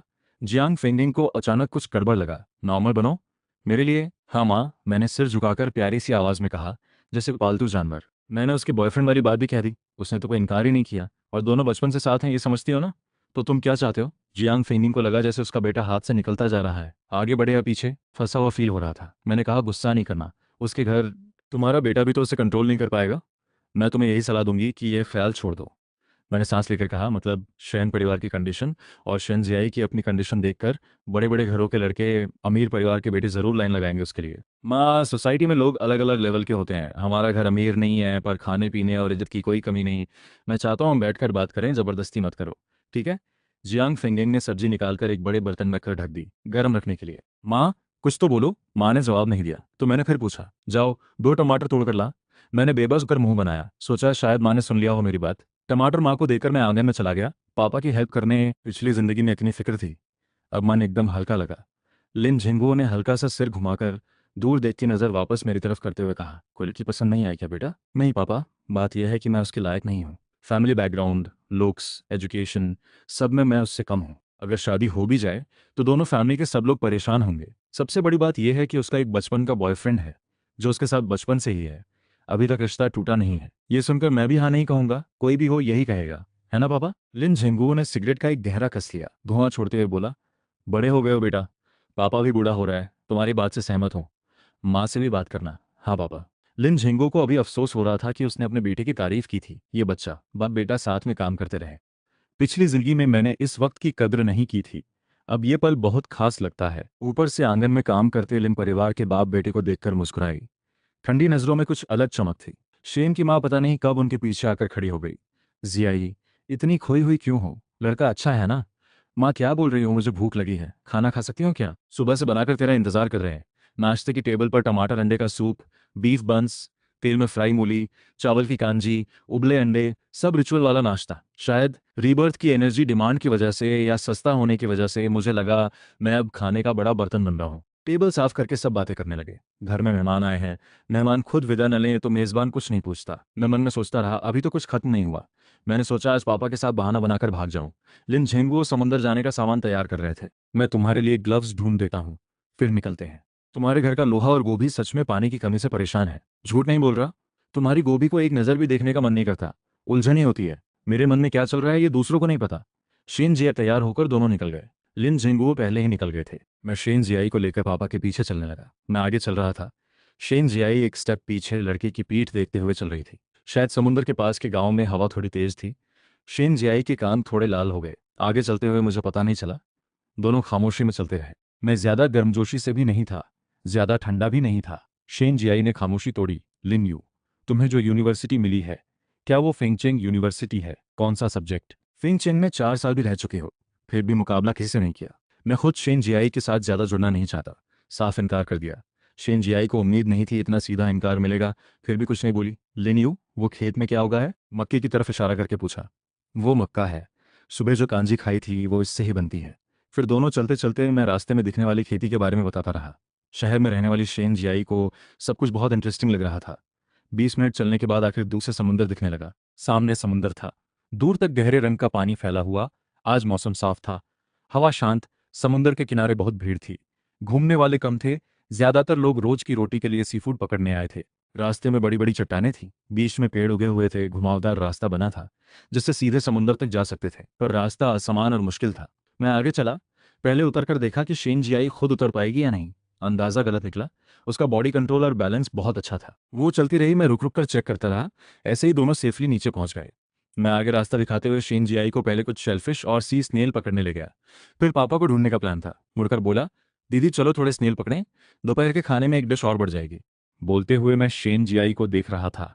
पिछली जिंदगी की उससे मिलते हुए जवानी से भरी शेन जियाई कौन? मैं। दोनों की मेहनत से लगभग 20 छोटे बड़े शेलफिश इकट्ठे हो गए। शेन जियाई खुशी से उछल रहे थे। मैं सोच रहा था सी फूड तो सच में बहुत भरपूर है यहाँ। पिछली जिंदगी में 1 घंटे में इतने ही मिल जाए तो खुशी होती थी। शेन जियाई अभी भी मेहनत कर रही थी, जैसे जुनून में हो, ध्यान से ढूंढ रही थी। 2 लटे बाल चेहरे के दोनों तरफ बिखरी हुई थी। माथे पर पसीने की 2 बूंदें अभी भारी नहीं हुई थीं। बालों के सिरे पर अटकी हुई थीं। मेहनत के साथ पसीने की वो परफेक्ट लाइन सच में पड़ोस की दीदी जैसा फील आ रहा था। शेन जियाई ने हाथ से अपनी कैप ठीक की, फिर इंडेक्स और मिडल फिंगर से गिरते बालों को संवारा। चमकती आंखों से मुझे देखा। शेन जियाई के चेहरे पर खुशी छा गई। मुड़कर उससे बोला, दीदी, तुम्हारा बॉयफ्रेंड भी तुम्हारे साथ ही यूनिवर्सिटी में है क्या? शेन जियाई रुक गई, लंबी आंखों से मुझे देखा, थोड़ी क्यूरियोसिटी के साथ। खामोश रहकर सिर हिला दिया ना। मैंने दूसरा सवाल किया, दीदी, तुम इतनी सुंदर हो, तुम्हें चाहने वालों की तो लंबी लाइन लगती होगी। शेन जियाई का चेहरा हल्का लाल हो गया, पता नहीं सूरज की वजह से या किसी और बात से। आंखों के कोने से मुझे देखा, हल्के से मुस्कुराई। खामोशी ही सबसे बड़ा जवाब था। दोनों आगे चलते रहे। मैंने शेन जियाई से कहा, दीदी, अब से तुम मेरी दीदी हो, वैसे भी तुम्हें एक छोटा भाई मिल जाएगा। मेरा सच्चा एक्सप्रेशन और दिल से कहे शब्द देखकर शेन जियाई का चेहरा थोड़ा ठंडा हुआ। थोड़ा सोचा, कुछ कदम चलकर उसके चेहरे पर हल्की सी मुस्कान आ गई। सिर्फ पिछली जिंदगी से जुड़े लोगों और बातों से बचना है, बस इतना ही काफी है। समुंदर में जाने वाली जगह पर पहुंचकर शेन जियाई को सी फूड पकड़ने का तरीका समझाने लगा ताकि ज्यादा पकड़ सके। करीब आधे घंटे में पापा रिंग खींचकर ऊपर आए। मैं आगे जाकर रिंग में लगा बैग पकड़ा। शेन जियाई को मछली और झींगे की अलग अलग किस्में समझाने लगा। सी फूड फ्रेश रखने के लिए समुंदर के पानी से भरी बकेट में रखना पड़ता है। रिंग असल में साइकिल के टायर का इनर ट्यूब होता है। ज़्यादातर ट्रक के बड़े टायर का इनर ट्यूब यूज होता है। हवा भरकर पानी में बहुत फ्लोट करता है। बीच के होल में रस्सी बांधकर नेट सी के किनारे टांग दिया जाता है। बहुत काम का होता है। सामान ले जाते वक्त एक रस्सी से ही खींच सकते हैं। शेन जियाई को सी फूड बहुत पसंद आ रहा था। मछली, झींगे, शेलफिश, ये टाइप मछली सुखाने के लिए सही होती है। अंदर का सामान निकालकर साफ करके नमक लगाकर तेज धूप में सुखाते हैं। सूखने के बाद तेल में फ्राई करके चावल की कांजी के साथ खाओ तो बहुत स्वाद आता है। मैंने उसका एक्सप्रेशन देखकर पूछा, खाना है क्या? माँ से बनवा दूंगा तुम्हारे लिए। शेन जियाई खुश होकर सिर हिलाई। इस बार पापा फिर से समुद्र में गए, ऊंची लकड़ी पर चढ़कर। इस बार गहरे पानी में जाल लाने के लिए ऊंची लकड़ी के बिना नहीं हो सकता। शेन जियाई समुद्र में पापा की पोजीशन देखती रही, सब्र से इंतजार करती रही, अलग सी फूड की उम्मीद में। करीब 1 घंटे बाद पापा वापस आए। इस बार सी स्नेल, रेड क्रैब, छोटी क्रैब, ये शायद चीनी पुरानी सभ्यता का जीन है। मेहनत से मिला हुआ खाना संतोष देता है, कल के खाने की चिंता मिटाता है। बहुत पहले से पुरखों ने सेविंग करना सीख लिया था। आज की सुबह बहुत अच्छी रही। ढेर सारा सामान मिला। इस वक्त की शिनजियाई बहुत सुंदर लग रही थी। इस पल मैं बस एक देई की जवानी की खूबसूरती को निहार रहा था, बिना किसी और मतलब के। इस वक्त मुझे लगा जैसे मैं अपनी पुरानी मरने वाली किस्मत से आज़ाद हो गया हूँ। दोपहर हो गई, समुद्र के पास रहने वाले लोग घर लौटने लगे, सामान पैक करके। पापा अपनी 3 पहियों वाली मोटरसाइकिल से सामान और गियर लेकर निकल गए। हम दोनों पैदल ही घर की तरफ चलने लगे। ज्वार आ रहा था, लहरें धीरे धीरे तेज होने लगी। रास्ते में बातें भी बढ़ने लगी। मुझे लगा हमारे रिश्ते में थोड़ी गर्माहट आ गई है। घर के नजदीक पहुंचकर सतर्कता थोड़ी कम हो गई। शिनजियाई, समुंदर, मैंने फैसला कर लिया है, एक सच्चा प्यार ढूंढूंगा। अगर न मिले तो समझौता नहीं करूंगा। कोई ऐसा इंसान ढूंढूंगा जो मेरी फिक्र करे, मेरी केयर करे, दोनों तरफ से बराबर प्यार हो। गर्मी की हवा गर्म और सुकून भरी थी। सारी टेंशन छोड़कर मन हल्का रखो तो दुनिया बड़ी लगती है। खुश रहना ही सबसे जरूरी है। दोपहर की धूप कुछ खास थी, खासकर उस साल डोंग विनहुआ गांव में यूथ कैंप में रहती थी। खाना भी ठीक से नहीं मिलता था, रहने की जगह भी अच्छी नहीं थी। जियांग परिवार उस वक्त गांव के उन कम परिवारों में था जिन्हें पेट भर खाना मिलता था, क्योंकि जियांग परिवार में भाई ज्यादा थे। जियांग फेंगिंग सबसे छोटी बेटी थी, ऊपर 4। उस वक्त जिस घर में लड़के ज्यादा होते थे, उस फैमिली का रसूख भी बड़ा होता था, कोई परेशान नहीं करता था। जियांग फेंगिंग का स्वभाव थोड़ा तेज था, खुलकर बोलने वाली, अक्सर सॉफ्ट स्वभाव वाली डोंग वेनहुआ की मदद करती थी। जल्दी ही दोनों बेस्ट फ्रेंड बन गई। जियांग फेंगिंग अक्सर डोंग वेनहुआ के लिए वर्क पॉइंट्स कमाने में हेल्प करती थी। वापस आने से 1 साल पहले की सर्दी में दोनों पहाड़ पर लकड़ी काटने गई थीं। ज्यादा लकड़ी पाने के लिए जंगल में थोड़ा गहरे चली गईं। तभी दोनों को 4 चित्तीदार भेड़िए मिल गए। डोंग वेनहुआ डर के मारे सिर्फ रोने लगी। जियांग फेंगिंग का तेज मिजाज देखकर, डोंग वेनहुआ की ये हालत देखकर, उसने 2 मीटर लंबी लकड़ी की छड़ी उठाई और भेड़ियों के सामने डट गई। जियांग परिवार के भाई शिकार करना जानते थे, उनसे बहुत कुछ सीखा था, इसलिए जियांग फेंगिंग घबराई नहीं, भेड़ियों के सामने डटी रही। पहले हमला नहीं करना, भागकर भेड़ियों से बचना नामुमकिन था। जियांग फेंगिंग ने डोंग वेनुआ को अपने पीछे छिपा लिया, आंखें फाड़कर भेड़िए के सामने डट गई। डोंग वेनुआ ने भी बाद में खुद को संभाला। जियांग फेंगिंग के तरीके अपनाकर एक लंबी छड़ी उठाई। जियांग फेंगिंग की पीठ को कवर करने लगी। भेड़िए बहुत चालाक थे। लीडर भेड़िए ने पेशेंस खोकर बाकी साथियों को बुलाने की कोशिश की। जियांग फेंगिंग के दूसरे और तीसरे भाई सर्दियों में अक्सर पहाड़ों में घूमते रहते थे। बंदूक लेकर धीरे धीरे पास आ गए। सही मौका देखकर तुरंत गोली चला दी। धाएं धाएं 2 आवाजें, 2 भेड़िए गिर गए, बाकी 2 भागकर निकल गए। उसके बाद से डोंग वेनहुआ जियांग फेंगिंग से और ज्यादा चिपकी रहने लगी। कोई और वजह नहीं, सिर्फ वो सेफ्टी का एहसास। डोंग वेनहुआ बोलते बोलते जैसे यादों में खो गई। अक्सर चिट्ठी लिखकर अपने हाल बताते रहते थे। शेन जियाई इस कहानी में खो गई, ध्यान से सुनती रही। बेटा, छोटे लिन को कैसा लगा तुम्हें? पसंद है क्या? डोंग वेनहुआ बेटी को छेड़ते हुए बोली। वो अच्छा है, दूसरों का ख्याल रखता है, केयरिंग भी है, शेन जियाई ने जवाब दिया। डोंग वेनहुआ खुश होकर अपनी बेटी को देखती रही। अपनी बेटी है, लोग पहचानने में भी एक्सपर्ट निकली। वॉन्ग यू और शियाओ यू, तुम्हें कौन ज्यादा पसंद है? डोंग वेनहुआ ने फिर पूछा अपनी बेटी से। शेन जियाई खामोश रही। पर तुम्हारे पसंद का कोई फायदा नहीं। अगर तुमने ऐसी प्रॉमिस कर ली है तो अफसोस की बात है। मुझे तो शियाओ यू पसंद है। डोंग वेनुआ अपनी बेटी को और छेड़ती रही। शेन जियाई फिर खामोश रही, सिर्फ अपनी चमकती आंखें खोलकर मां की तरफ देखती रही, हंसी के इंतजार में। डोंग वेनहुआ अपनी बेटी का उम्मीद भरा एक्सप्रेशन देखकर फैसला कर लिया कि नहीं, उससे सहमत होना ही होगा। उसने सोचा होगा कि दोनों फैमिली की कंडीशन में फर्क है, या शायद उसे लगता है तुम बहुत ज्यादा अच्छी हो। फैमिली लुक्स सब में शियाओ यू भी अच्छा दिखता है, पढ़ाई में भी अच्छा है, पर फिर भी तुमसे कम है। उसकी जगह होकर सोचूं तो मैं भी शियाओ यू के फैसले से सहमत हूं। उसे डर है कि सब लोग परेशान होंगे, क्योंकि शादी सिर्फ 2 लोगों का मामला नहीं होती, शादी 2 फैमिलीज का मामला होती है। वो अपनी उम्र के लड़कों में सबसे अच्छा दोस्त है जो मैंने देखा है। बोलते हुए अपनी बेटी शेन जियाई को देखा, दोनों हाथों की अंगुलियां जोड़कर थम्स ऊपर करके। डोंग वेनहुआ ने बीच में नहीं रोका, अपनी बेटी की इंडिपेंडेंट सोचने की क्षमता डेवलप होने दी। करीब 10 मिनट बाद शेन जियाई ने सोचकर जवाब दिया। डोंग वेनहुआ बोली, अगर तुम वांग यू को चुनती हो तो मैं शादी क्या होती है, मैं तुम्हें एक बार उससे क्यों मिलवाया, क्योंकि मुझे यकीन है जियांग दीदी के सिखाए बच्चे में कोई कमी नहीं हो सकती, नेचर और कैरेक्टर दोनों ही अच्छे होंगे। डोंग वेनहुआ थोड़ी देर रुकी, इस बार देखकर और भी इम्प्रेस हुई। सच में, अगर तुम राजी हो तो मैं पूरी कोशिश करूंगी जियांग दीदी के साथ बात करके तुम दोनों को मिलाने की। अभी ही शादी फिक्स करवा दूंगी। केयरिंग है, अरेंजमेंट अच्छे से करता है, ख्याल रखता है, बाहर से सॉफ्ट, भीतर से डिसिप्लिन वाला, अच्छा दामाद बनने के लिए परफेक्ट चॉइस है। हाँ हाँ हाँ, क्या कहती हो? शेन जियाई के चेहरे पर दुख का भाव आ गया। नजरें दूसरी तरफ कर ली। डोंग वेनहुआ को लगा बेटी अभी भी वांग यू को भूल नहीं पाई। माँ होने के नाते समझ गई, बचपन के प्यार का सपना है। फिर बात नहीं बढ़ाई, गाड़ी स्टार्ट कर वापस चल दी। शेन जियाई पूरे रास्ते खामोश रही। माँ बेटी के बीच कोई बात नहीं हुई। घर पहुंचकर पापा को बुलाया सामान उठाने में हेल्प के लिए। पापा ने बिना इंतजार किए पहले पूछा, चावल की कांजी और सूखी मछली है क्या? जब पता चला बहुत सारा लाया है तो खुश होकर बार बार बोलते रहे, अच्छा अच्छा अच्छा। डोंग वेनहुआ ने पति को खुश देखकर खुद भी खुश होकर 2 दिनों की बातें बताने लगी। डोंग वेनहुआ पति के साथ किचन में डिनर बनाने चली गई। शेन जियाई अपने रूम में गई, नहाकर कपड़े बदले, ड्रेसिंग टेबल के सामने बैठकर बाल सुखाते हुए शीशे में अपना चेहरा देखती रही। मन में माँ की बात सोचती रही। शेन जियाई के चेहरे के एक्सप्रेशन माथे पर सिकुड़न से शुरू होकर फिर साफ और कॉन्फिडेंट हो गए। पापा डोंग वेनुआ की हेल्प करते हुए साथ में पूछते रहे, वो लड़का कैसा है? डोंग वेनुआ थोड़ी अफसोस के साथ बोली, वो सच में अच्छा है, बिल्कुल परफेक्ट दामाद मटेरियल है। बस लगता है उसने जियाई को पसंद नहीं किया, या शायद ये नहीं कि पसंद नहीं किया, बस उसका कोई इरादा ही नहीं था ऊंचे रिश्ते जोड़ने का। उसने जियांग दीदी से कहलवाया कि मेरी प्रॉस वापस ले लो। जियांग दीदी ने भी छोटे लिन की ही बात मान ली। शेन पापा बोले, फिर डोंग वेनहुआ ने मेरी एक्टिंग और बिहेवियर की तारीफ की। शेन पापा बोले, सच में इतना अच्छा है, मौका मिला तो मिलूंगा उससे। डोंग वेनहुआ ने पति से कहा, मिलकर भी कोई फायदा नहीं, मुझे एक फीलिंग है, वो लड़का जैसे ही उसे देखेगा पसंद कर लेगा। मैं तो उसे दामाद बनाना चाहती हूँ, बेटा न भी हो तो भी। गर्मी की वजह से जो गलतफहमी हुई होगी, डोंग वेनहुआ बोलती रही। नहीं मानोगे तो छोड़ो, उसने मुझे जिस तरह देखा था मुझे एहसास हो गया था। लिन यू ने तो मुझे गोद ली हुई माँ बनाने को कहा था। अगर मैं और जियांग दीदी राजी ना होती तो आज एक बेटा भी मिल जाता। अरे अब तुमसे क्या बात करूं? जितना सोचती हूँ उतना लगता है ये लड़का जानबूझकर हमसे दूरी बना रहा है। तभी तो उसे कितना अजीब लग रहा था। अब समझ आया, ये लड़का हमारे परिवार से रिश्ता ही नहीं बढ़ाना चाहता। ये तो पीछे हटकर आगे बढ़ने वाली चाल थी।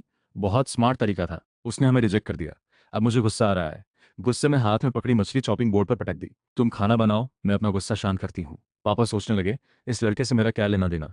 डोंग वेनहुआ का सीना भारी हो गया, क्योंकि उनकी फैमिली से दूरी बनाने पर गुस्सा आ रहा था। डोंग वेनहुआ ने मन में सोचा, ये कमीना, मेरी गोभी इतनी। खाने के बाद दिन की मेहनत वाला काम शुरू हुआ। गाना गाते हुए, सिर्फ गाना पसंद है, चाहे दुनिया समझे या ना समझे क्या गा रहा है, खुद खुश रहना ही काफी है। फिर से एक खूबसूरत दिन शुरू हुआ। शेन परिवार की माँ बेटी के जाने के बाद शियाओ यू को सच में बहुत सुकून मिला। शियाओ यू ने बालकनी का दरवाजा खोला, आंखें बंद करके लालच से हवा में सांस ली।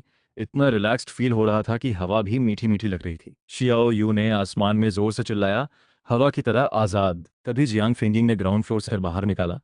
ठंडी नजरों से शियाओ यू को देखते हुए बोली, नीचे आ जाओ। शियाओ यू मासूम सा होकर बोला, ठीक है माँ। नाश्ते के बाद शियाओ यू पापा की मछली के जाल ठीक करने में हेल्प करने लगा। आज सुबह 10 बजे हाई टाइड था, इसलिए लिम झेंगो इतनी जल्दी समुद्र नहीं गए। पापा हर दिन 300 से 500 किलो तक पकड़ लेते थे। बेचने के बाद 20,000 से ज्यादा कमा लेते थे। जेलीफिश और सैंड जेलीफिश में फर्क होता है। सैंड जेलीफिश सस्ती होती है, जेलीफिश महंगी। सैंड जेलीफिश बड़ी और हैवी होती है, जेलीफिश छोटी और लाइट होती है। समुद्र से लाने के बाद बाल और स्किन की लेयर हटाकर अलग करते हैं, साफ पानी से धोते हैं, बिना पानी मिलाए नमक से दबाकर जेलीफिश का पानी निकालते हैं। कुछ लोग तो समुद्र के किनारे ही तुरंत बेच देते हैं। शियाओ ये सोचता रहा खुद का कुछ अलग प्लान कैसे बनाए। लिनफू ने जाल ठीक करके सामान पैक किया, 3 पहियों वाली मोटरसाइकिल में रखकर घर लौटे। थोड़ा रेस्ट किया, टाइम देखते हुए निकलने का इंतजार करते रहे। शियाओ यू तैयार होकर पापा के साथ समुद्र के लिए निकल गया। 3 पहियों वाली गाड़ी का झटका। इतवार की रात वांग अंकल को फर्स्ट प्राइज मिला। 10 जुलाई की धूप वाली सुबह लिन यू सुबह जल्दी उठकर नाश्ते के बाद प्लान बनाने लगा। लिन यू का प्लान था, सिर्फ एक टिकट लेगा, वांग अंकल के पुराने जीते हुए नंबर से 6 रेड नंबर वही रखेगा, बाकी 15 ब्लू नंबर, हर एक से 200-200 टिकट लेगा। 4 रेड नंबर मैच हुए तो फायदा, 3 रेड और 1 ब्लू मैच हुआ तो हल्का नुकसान। लिन यू प्रोबेबिलिटी पर भी दांव लगा रहा था, चाहे कुछ भी बदले उसे लगा ब्लू नंबर बदलने के चांस सबसे ज्यादा हैं। वांग अंकल ने वही नंबर क्यों सिर्फ एक बार खरीदा था। जियांग सर से छुट्टी लेकर 9 बजे निकल गया अपनी प्यारी मोटरसाइकिल पर। रास्ते में जाम भी नहीं था, सीधे टाउन के लॉटरी सेंटर पहुंच गया। सुबह खुलता था। एक और टिकट खरीदी, उम्मीद थी कतार में जल्दी मिल जाए। लिन यू ने सासू माँ का दिया हुआ रेड पैकेट निकाला, ₹6000 निकाले, पॉकेट से 2 1 रुपए के सिक्के निकालकर टिकट प्रिंट कराई। लिन यू ने चेक किया, सब सही था। पैसे निकालकर वॉलेट में सावधानी से रखे, वॉलेट बैग में रखा। लॉटरी सेंटर का मालिक हैरान होकर देखता रहा। इस तरह टिकट खरीदने वाला पहली बार देखा। लिन यू को नहीं पता था मालिक क्या सोच रहा है। लिन यू अपनी प्यारी मोटरसाइकिल पर सवार होकर छोटे बाजार पहुंचा। बीफ खरीदने का सोचा। हाल ही में बहुत जल्दी भूख लगने लगी थी, पर वजन भी नहीं बढ़ रहा था। सोचा थोड़ी न्यूट्रिशन बढ़ानी चाहिए। पुरानी जिंदगी का एक फेमस गाना याद आया। सपना था तलवार लेकर दुनिया घूमने का, दुनिया की चमक धमक देखने का, जवानी का जोश। मोटरसाइकिल से घर लौटकर दूसरा बेटा क्यों नहीं चाहिए? छोटे भाई बहन सब अच्छे लगते हैं मुझे। जियांग फेंगिंग गुस्से में बोली। उस वक्त एक्स्ट्रा बच्चे पर जुर्माना लगता था। उस जमाने में किस फैमिली के पास इतने पैसे थे? फिर भी एक बच्चा पालना ही मुश्किल होता था, एक और कैसे मैनेज करते? लिन यू ने सोचा, बात तो सही है। माँ, मैं तो जल्दी कॉलेज जा रहा हूँ, साल में आधा बार ही घर आऊंगा। तुम और पापा बोर नहीं होंगे क्या? जियांग फेंगिंग को अभी समझ नहीं आया लिन यू क्या प्लान कर रहा है, बस एक नज़र से देखा।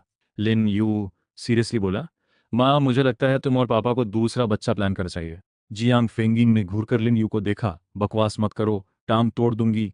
सुना? लिन यू ने नेगेटिव एक्सप्रेशन बनाया। माँ तुम ऐसा एक्सप्रेशन क्यों बना रही हो? माँ मैं सीरियस हूँ। लिन यू ने कहा, मेरी पढ़ाई अच्छी है, सब्जेक्ट भी ठीक है, खुद को संभाल सकता हूँ, कोई प्रॉब्लम नहीं है, आगे जॉब और शादी में भी कोई दिक्कत नहीं होगी। मुझे लगता है तुम और पापा गांव में रहना चाहें या शहर में साथ रहना चाहें तो मेरे साथ रह सकते हैं। जियांग फेंगिंग कंफ्यूज होकर बेटे का सीरियस एक्सप्रेशन देखती रही। अगर कुछ भी गड़बड़ लगे तो लिन यू को पता चल जाएगा क्यों ऐसा बोल रहा है। जियांग फेंगिंग को कुछ समझ नहीं आया, बेटे से बोली, भाग जाओ। लिन यू ऐसा एक्सप्रेशन बनाकर बोला जैसे उसे पहले से ही पता था। ठीक है माँ। लिन यू आंगन में जाकर सिगरेट निकालकर सोचता रहा, सच में दूसरा बच्चा होना चाहिए। पता नहीं कब किस्मत बदल जाए, दूसरा बच्चा होता तो अच्छा होता, कभी कभी पीट भी सकता उसे। सिगरेट पीते हुए बाल पीछे किए, देखा बाल थोड़े लंबे हो गए हैं। घर जाकर पैसे लेकर मीडिया सेंटर की तरफ चल पड़ा। इस वक्त समुंदर में हाई टाइड था। कोई समुंदर गया था, कोई खाना बना रहा था। यूजी मेई के सलून में कोई नहीं था। लंबाई एकदम कमर तक, narrow side white triangle innerwear के ऊपर हल्की पारदर्शी वाइट जैकेट, क्रीम कलर की मोटी हील वाली सैंडल, जेट जैसा चेहरा, चलने का तरीका भी मैग्नेटिक। ऐसा कैरेक्टर देखकर समझ आता है कि उन लॉन्ग वॉन्ग गांव के सारे मर्द उसके दीवाने हैं, चाहे कोई भी उम्र हो। शियाओ यू को नहीं आना चाहिए था। यहाँ इतनी जवान बॉडी देखकर मन डगमगा गया। फिर मन फैसला किया, कोई भी डेविल मन को डिस्टर्ब नहीं कर सकता। साफ पानी जैसा शांत रहना है, बिना हलचल के, बिना डर के, अकेले बैठे जोर से हंस सकता हूँ, साफ चांद के नीचे। शियाओ यू को पता था पहले बोलना जरूरी है, इसलिए अंदर जाते ही बोला, आंटी बिजी हो, मैं हेयर कट कराने आया हूँ। यूजी मेई ने मुड़कर शियाओ यू को देखा।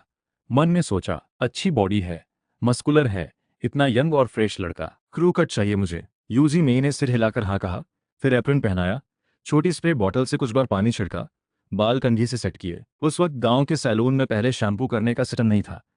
लेटकर किसी लड़की या लड़के से बाल धुलवाने का तो सवाल ही नहीं था। शियाओ यू ने अभी अपनी कन्विंसिंग स्किल्स यूज करना शुरू किया।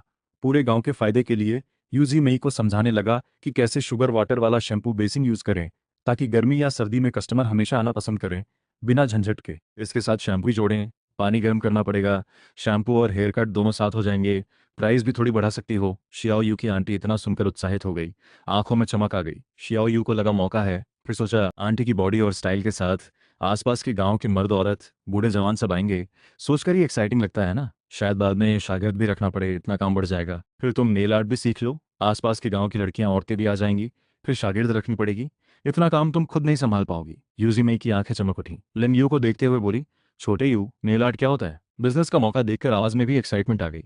शियाओ यू ने आंटी का सुनर लंबा हाथ पकड़कर फिर से अपना कन्विंसिंग टैलेंट यूज किया। पेशेंस से नेल आर्ट की खूबसूरती समझाने लगा, साथ ही आंटी के छोटे हाथ को हल्के से दबाया। फिर नेल आर्ट के मार्केटिंग आइडिया समझाने लगा।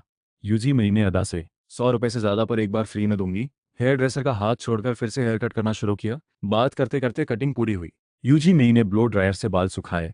हेयर कट पूरा होने के बाद यूजी मई ने लिन यू से कहा, छोटे गधे, इसलिए तो कहते हैं पढ़े लिखे लोगों का दिमाग तेज होता है। अगर तुम्हारा आइडिया सफल हुआ तो आगे तुम्हारी पूरी फैमिली का हेयर कट फ्री। हाँ हाँ। लिन यू मुस्कुराकर सिर हिलाते हुए हाँ बोला। पैसे निकालकर पे करने लगा। यूजी मेई ने मानने से इनकार किया। थोड़ी अदा के साथ लिन यू को बाहर तक छोड़ा।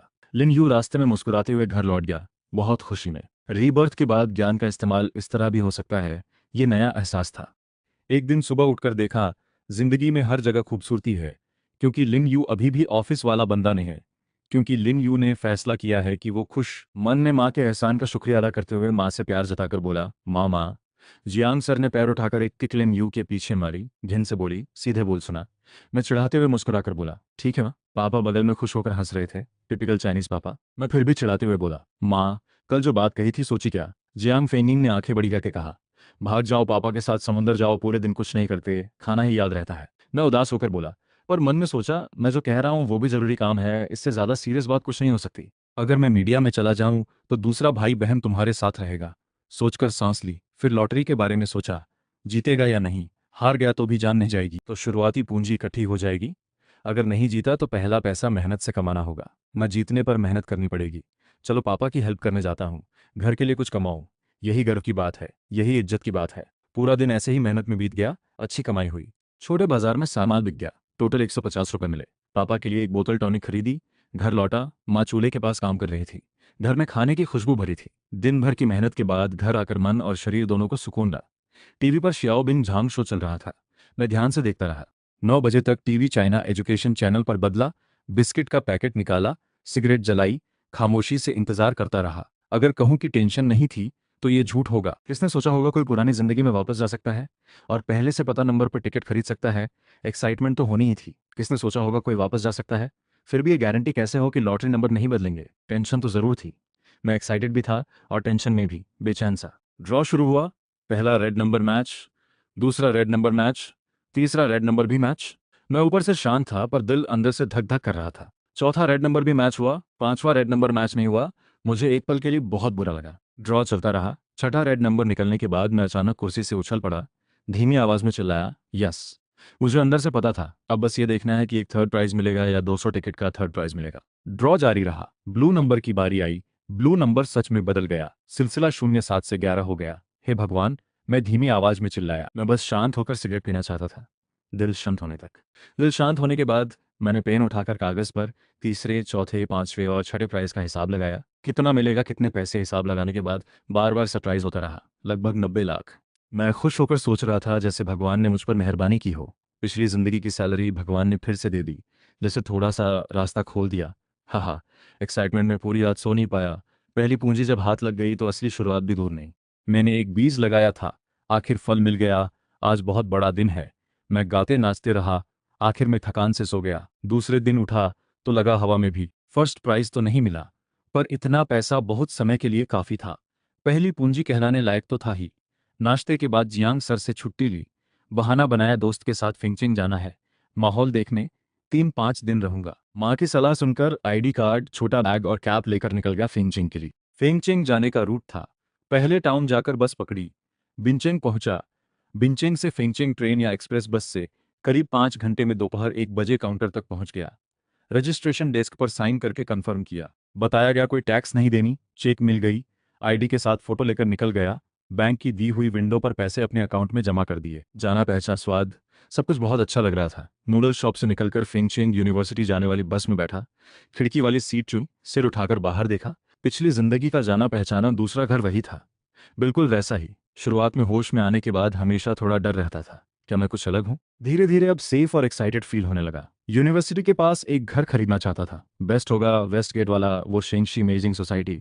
उस वक्त नया लॉन्च हुआ था। पिछली जिंदगी में जब नया एडमिशन हुआ था, सामान खरीदने गया था तो सेल्स ऑफिस के सामने बड़ा बैनर लगा था, स्टेज भी बना था। याद है सिर्फ इतना कि एमसी लड़की बहुत सुंदर थी। थोड़ी देर देखता रहा था, इसलिए याद रह गया। वेस्ट गेट पर पहुंचा, पहले डिस्प्ले इमेज देखी, फिर सेल्स गर्ल को देखा। उसने कॉफ़ी लाकर दी, कॉफ़ी पीते हुए उससे बात की। उसका नाम यू हुई था। यू हुई ने प्रोफेशनल स्माइल दी। मुझे देखकर लगा शायद आज डील नहीं होगी। मन में सोचा जल्दी पूछो, जल्दी बताओ, मुझे बेकार में टाइम मत खराब करो, मुझे अपना खर्चा निकालना है। कॉफ़ी खत्म करके यू हुई की पेशेंस और प्रोफेशनलिज्म देखकर भरोसा बढ़ा। मैंने घर देखने की रिक्वेस्ट की। यू हुई बहुत सहयोग से तैयार हो गई। पूछा कौन से घर देखना है। चाबी तैयार करते हुए मैंने डायरेक्ट प्लान देखकर बोला, यही दोनों दिखा दो। एक 88 स्क्वायर फीट का, एक 140 स्क्वायर फीट का। कंपनी में 1500 रुपये की सैलरी मिले तो अच्छी जॉब है। आखिर में मैंने 140 स्क्वायर फीट वाला घर चुना। अच्छी फिनिशिंग, अप्लायंस शामिल नहीं थे। लॉन्चिंग के समय 20,000 एडवांस देने पर 50,000 की छूट मिल रही थी। मुझे ऊपर का माला शांत लगता है, इसलिए टॉप फ्लोर यानी 11वां फ्लोर चुना। साथ में 50 स्क्वायर मीटर का अटारी भी फ्री में मिल रहा था। कुल कीमत थी 29,50,000। मैंने और यू हुई ने थोड़ी बार्गेनिंग की। यू हुई ने अपने बॉस से रिक्वेस्ट करके हर स्क्वायर फीट पर 100 रुपये कम करवाए, यानी कुल 1,000 और कम हुए। Final price 38 lakh flat. मैंने फुल पेमेंट कर दिया। इतनी कैपेसिटी तो थी ही। सेल्स गर्ल हैरान रह गई। मैंने कार्ड स्वाइप करके चाबी ली। पानी, बिजली और सोसाइटी मेंटेनेंस फीस भरने के बाद सेल्स गर्ल की हैरानी भरी नज़रों के बीच ऑफिस से निकल गया। मुझे अपना पहली बार खुद का घर मिल गया। दोनों जिंदगियों का पहला घर, और वो भी फुल पेमेंट के साथ। मैंने इसलिए, अगर आप लोगों ने कभी कॉलेज के बॉयज़ हॉस्टल में किसी साफ सुथरे रूममेट के साथ रहना अनुभव किया हो तो आप समझ जाएंगे कई लोगों के साथ साफ सफाई रखना मुश्किल होता है। जो समझते हैं वो समझते हैं। पिछली जिंदगी में पूर्व ससुर के दिए हुए शादी वाले घर में रहता था। लग्जरी और एकदम क्लीन। अब असली उम्र दोनों जिंदगियां जोड़कर लगभग 54 साल हो गई है। इस उम्र में शांति ज्यादा पसंद है। दूसरी बात, खुद का घर ज्यादा आज़ादी देता है। अपने काम धंधे में डिस्टर्बेंस नहीं होता। तीसरी बात, इस वक्त प्रॉपर्टी के दाम कम है। ज्यादा घर लेने पर अगर पैसों की जरूरत पड़े तो मॉर्गेज भी कर सकते हैं। इन 3 बातों के अलावा एक गहरी सोच भी थी। मन में खुद से कहा, अगर मैं धोखा दे रहा हूं खुद को तो भी ठीक है। अचानक थकान महसूस हुई। सोचा हॉटपॉट खाने चलूं। पैर दबाने का मन था पर हिलने का मन नहीं था। थक गया था। मर्द की थकान भी अलग होती है। बेड पर लेटकर लगभग तुरंत सो गया। पूरी रात बिना सपने के सोया। इनका साउंड प्रूफिंग कमजोर था, फिर भी इतना थका था कि लेटते ही सो गया। मॉल खुलने के बाद से ही अंदर घूमता रहा। सामान चुनकर, पैसे देकर, डिलीवरी अरेंज करते करते दोपहर हो गई। सब जरूरी सामान खरीद लिया। कुल 1 लाख खर्च हुए।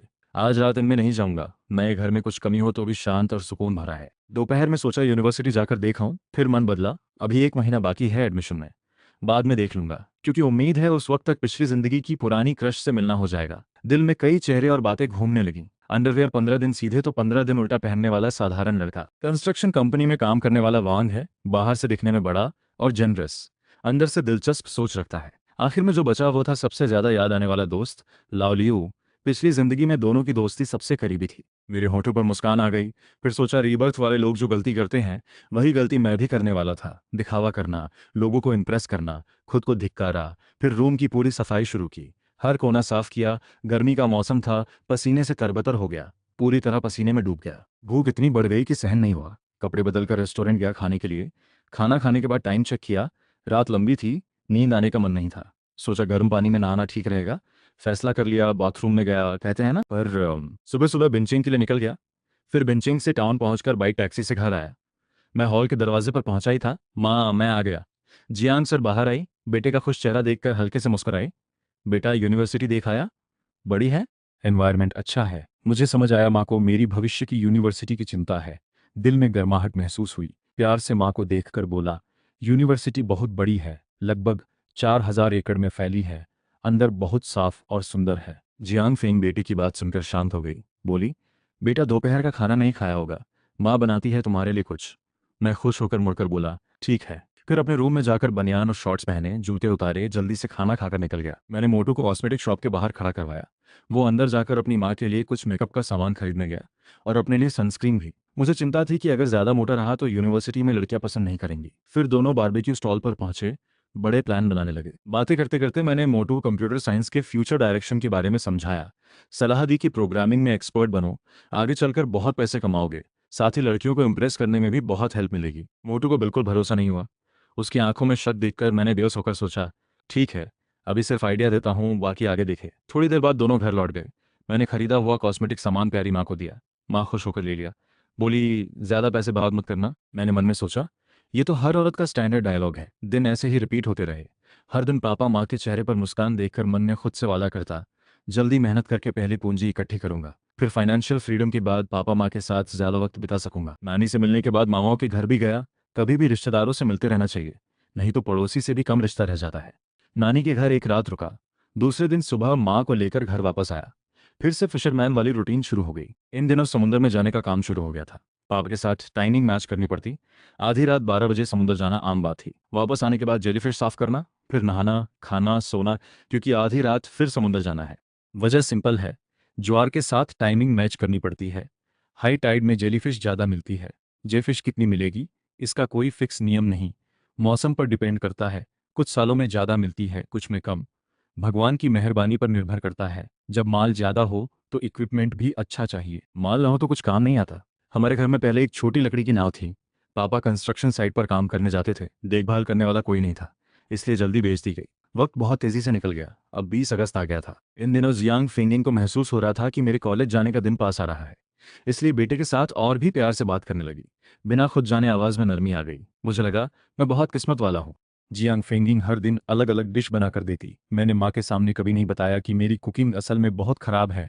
पिछली जिंदगी में सालों तक हाउस हस्बैंड रहा था। जियांग फेंगिंग मुझे शहर ले जाकर कपड़े खरीदना चाहती थी। मैंने जोर से सिर हिलाकर इनकार किया। माँ, फेंगचेंग में कपड़े और सस्ते हैं, वहां जाकर खुद ले लूंगा। माँ, तुम चिंता मत करो, पैसे बर्बाद नहीं करूंगा। जियांग फेंगी सोचने लगी। पापा माँ दोनों थोड़े नाखुश हुए। मैंने उन्हें दिलासा दिया, पापा माँ, मैं नेशनल डे पर वापस आ जाऊंगा। लिनफू का प्लान था मुझे यूनिवर्सिटी छोड़ने आना। पिछली जिंदगी में पापा ने ही छोड़ा था, पर इस बार मैंने मना कर दिया। कहा मोटू के साथ जाऊंगा। लिनफू मुझे स्टेशन तक छोड़ने आए। पहले से पहुंचे मोटू से मिलकर दोनों बिनचेंग जाने वाली बस में बैठ गए। 1 घंटे बाद एक्सप्रेस बस में बदले। दोपहर 1 बजे फेंगचिंग बस स्टेशन पहुंच गए। बाहर निकलते ही मोटू पूरी तरह खो गया। पहली बार इतनी दूर निकला था। मैंने अच्छे दोस्त को उसकी यूनिवर्सिटी तक छोड़ा। दोनों की यूनिवर्सिटी के बीच बस से करीब 1 घंटा लगता था। मोटू को सेटल कराकर अपने घर वापस आया। खिड़की खोलकर हवा ली, हल्का सा सामान जमाया, नहाया। मन और शरीर दोनों रिलैक्स फील हुए। मोटू को फोन किया, थोड़ी हिदायतें देकर फोन काटा। मन में सोचा पापा बनना आसान काम नहीं है। मैंने अगले दिन के काम प्लान किए। सुबह यूनिवर्सिटी जाकर एडमिशन कराना, बेड बुक करना, फीस और हॉस्टल फीस जमा करना। दोपहर में इलेक्ट्रॉनिक्स मार्केट जाकर कंप्यूटर खरीदना, पास के टेलीकॉम ऑफिस जाकर इंटरनेट कनेक्शन बुक करना। मैगी से एडजस्ट करते हुए जल्दी सो गया। ठीक है, फिंचिंग यूनिवर्सिटी के वेस्ट गेट पर बैग कंधे पर, कैप पहने, मास्क लगाए, अपने पुराने प्यारे कैंपस में दाखिल होने वाला था। मन में कई विचार आ रहे थे। रुककर कैंपस के अंदर देखा, कई जूनियर लड़के दिखे। हैंडसम और स्मार्ट जूनियर लड़के, डेनिश शॉर्ट्स में जूनियर लड़कियां, स्काई ब्लू बेल बॉटम वाली जूनियर लड़कियां। क्यों सब लड़के और लड़कियां ही हैं? कैंपस के गेट पर खड़े होकर सोचा, क्या कभी सोचा था अपना फ्यूचर कैसा होगा? सोना मिले, चांदी मिले, लोहा मिले, या फिर हम मेहनतकश मजदूर ही रहें? हाँ हाँ, हम मजदूर ताकतवर हैं। ये ज्यादातर लोगों की मेहनत की कहानी है। 996, 7 दिन काम, जो बाल झड़ गए, खून में कॉफी का नशा भर गया, छुट्टी तो दूर, रेस्ट की भी हिम्मत नहीं। इस तरह कमाया हुआ पैसा सच में मुश्किल से कमाया जाता है। मैं एक पुरानी फेमस लाइन याद कर रहा था, जॉब करना तो नामुमकिन है। असल में कॉलेज जिंदगी का एक मोड़ है। पढ़ाई से किस्मत बदल सकती है। ये सच मानो दोस्तों, मेहनत करो, बाकी भगवान पर छोड़ दो। पढ़ाई ही आम लोगों के लिए वो रास्ता है जिससे मेहनत से किस्मत बदली जा सकती है। इसलिए सीरियस होकर मेहनत करो। मानो या ना मानो, मैं तो स्काई ब्लू जीन्स, सफेद प्लेन टॉप, कंधे पर ब्लैक बैकपैक, सिर पर कैप, सूरज की धूप में चमकता हुआ काला सनग्लासेस। हम कैसे अरेंज करते हैं, छोटा वॉश बेसिन कैसे सेट करते हैं, blue bedsheet, pillow cover, yellow blanket, सफेद रजाई कवर। मिलिट्री ट्रेनिंग के बाद टोफू जैसी फोल्डिंग सब ऊपर सेट हो गई। एक हाथ में ग्रीन बड़ा बैग कंधे पर डाला, दूसरे हाथ में बेसिन लेकर हॉस्टल की तरफ चला। इतना सामान उठाना अब उसके लिए बच्चों का खेल था, बिल्कुल आसान। गर्मी बहुत ज्यादा थी। सुबह की हुई सोयाबीन मिल्क भी बहुत गर्म लग रही थी। साउथ कैंपस की तरफ पहुंचा, फिर निकल गया। मैं एडमिन ऑफिस के पास साउथ कैंपस में क्यों घूम रहा था? बिना जल्दबाजी के, कह सकते हैं वो पुरानी यादों की हकीकत को वेरीफाई करना चाहता था, आगे आने वाली घटनाओं का अंदाजा लगाने के लिए। या ये भी कह सकते हैं ये एक तरह से पहले से तय किस्मत का इंतजार था, जिसे ना बोलना ही बेहतर था। साफ साफ कहूं तो ये पहले प्यार के इंतजार जैसा था, जो उसके दिल में एक गाना बनकर रहेगा था। भले ही उस लड़की ने करियर को प्रायोरिटी देकर उसे छोड़ दिया था, पर पहले प्यार का वो कड़वा दर्द फिर से मिलने की चाहत बन गया था। मुझे बेचैन कर रहा था। पिछली रात भी बहुत सोच विचार के बावजूद, जानते हुए भी कि ऐसा नहीं करना चाहिए, फिर भी मन नहीं माना। क्योंकि एक वक्त था जब उससे प्यार मिला था। हाँ, क्योंकि प्यार में इंसान सबसे कमजोर पड़ जाता है। उसने ये नहीं सोचा था कि उसका ये काम सही था या गलत। कुत्ते जैसा बर्ताव, पुरानी मुलाकात की वो जगह याद आ गई। मैं जल्दी पहुंचकर एक पीपल के पेड़ के नीचे इंतजार करने लगा। फुटपाथ पर बैठकर कैप से हवा करते हुए, आंखें सनग्लासेस के पीछे चारों तरफ देख रही थी। 2 सिगरेट पीने के बाद एक लड़का मेरे जैसा ही बैग लिए, दूसरे हाथ में सूटकेस लेकर आया। पीछे एक लड़की चल रही थी। लड़की भी सूटकेस खींच रही थी। दोनों मेरी तरफ ही आ रहे थे। मैंने जगह चुनी थी वो खास वजह से थी, पहले भी यही हुआ था। करीब 100 मीटर की दूरी से लड़की का चेहरा साफ दिखने लगा। हाइट लगभग 5 फीट 8 इंच लग रही थी। असल में 5 फीट 9 इंच थी, ये मुझे पता था। लड़की ने कैप पहनी हुई थी। उसकी टांगे और कमर का अनुपात बिल्कुल सही था। पैरों में सफेद हाई टॉप कैनवास शूज, ऊपर सफेद शॉर्ट स्लीव टी शर्ट और उस पर एक हल्की जैकेट। सब कुछ एकदम परफेक्ट लग रहा था। तभी वो लड़की न जाने किस बात पर रुक गई और बगल वाले लड़के पर भड़क उठी। उसका सीना तेज तेज ऊपर नीचे हो रहा था, सांसें कुछ तेज थीं। लड़के ने कुछ कहा और फिर दोनों आगे चलने लगे। बस लड़की थोड़ा पीछे रह गई। जैसे जैसे वो पास आती गई उसका चेहरा साफ दिखने लगा। वो थी वही, पतला सुंदर चेहरा, छोटी और सुतवा नाक, होंठ गुलाब जैसे, आंखें बड़ी बड़ी, भौहें थोड़ी सीधी। भौहों और आंखों के बीच का फासला एकदम सही। गालों की हड्डियां थोड़ी उभरी हुई, पर मांस उन्हें ढक रहा था। पूरा चेहरा जैसे किसी ने बनाया हो। ये साधारण लड़का नहीं था। इसे वो ऊंचे लेवल की ट्रिक्स नहीं आती थी। वो दोनों मेरे सामने से गुजरे और आगे बढ़ते रहे। लड़के ने जानबूझकर अपनी स्पीड कम की, जैसे शू का तस्मा ठीक कर रहा हो, और इस बहाने लड़की की तरफ सलग गया। मेरे अंदर गुस्सा उठ रहा था, पर मैंने खुद को रोका। अभी वो मोमेंट नहीं आया था। लड़की को छेड़ा गया तो उसने तुरंत झाड़ दिया। क्या तुझे कोई बीमारी है, मदद के बहाने छेड़ रहा है? लड़के ने कहा, यार सच में गलती से हुआ। वो बोली, ये दूसरी बार है, मैं गाइडेंस रूम में कंप्लेंट करूंगी, तेरा नाम बताऊंगी। लड़का बोला, अरे यार तू मुझे अच्छी लगती है, चल साथ में रहते हैं। लड़की और तेज हो गई, बोली, सामान रख और दफा हो यहाँ से। लड़के को समझ नहीं आया क्या करे। मुस्कुराते हुए मैंने कहा, बस कर, कोई सीधा इंसान स्कूल में ऐसे किसी की मदद नहीं करता। इतना कहते ही मैं उसकी तरफ बढ़ा। लड़का तुरंत दौड़ पड़ा, पर पीछे मुड़कर चिल्लाया, हिम्मत है तो रुको, मैं पत्थर लेकर आता हूँ, देखता हूँ तुम दोनों को। मैंने नाटक करते हुए झुककर जमीन से कुछ उठाने का इशारा किया। बस, लड़का और तेज भाग गया। मैंने बचपन में दादी से सीखी थी ये ट्रिक, पत्थर उठाकर कुत्तों को भगाने की। इंसानों पर भी काम कर गई। हंसते हुए मैं पलटा और उसे देखा। वही पुरानी वो और आज की वो, दोनों धीरे धीरे एक हो रही थी मेरी नज़रों में। मैंने सनग्लासेस उतारे, कॉलर पर रखे और उस लड़की की तरफ मुस्कुराया। नमस्ते, मैकेनिकल इंजीनियरिंग का नया स्टूडेंट, इतना कहकर हाथ बढ़ाया। मैंने हल्के से उसकी लंबी उंगलियां छुई और हाथ वापस ले लिया। उसने कहा, नमस्ते, मैं शिंजियाई ब्रॉडकास्टिंग एंड होस्टिंग की नई स्टूडेंट हूँ। फिर बोली, अगर तुम्हें ठीक लगे तो मैं तुम्हें हेल्प के बदले 2 दिन का खाना खिला देती हूँ, कैसा रहेगा? मैंने थोड़ा फॉर्मली मुस्कुराते हुए कहा। शिंजियाई ने थोड़ा सोचा, उस वक्त तय किया कि चांस लेना ठीक रहेगा। बोली, थोड़ी देर पहले शुक्रिया, और अब भी तुम्हें तकलीफ हुई। मैंने हंसते हुए कहा, 2 दिन काफ़ी है, ज़्यादा हुआ तो तुम रोने लगोगी। उस दिन मौसम था शरद ऋतु का, हवा सूखी और ताज़ी, थोड़ी गर्मी भी थी। दोनों करीब 20 मिनट चलते रहे। शिंजियाई ने अपनी हल्की जैकेट उतार ली। मेरे पास उतारने को कुछ नहीं था, हालांकि आगे पीछे दोनों तरफ पसीना था।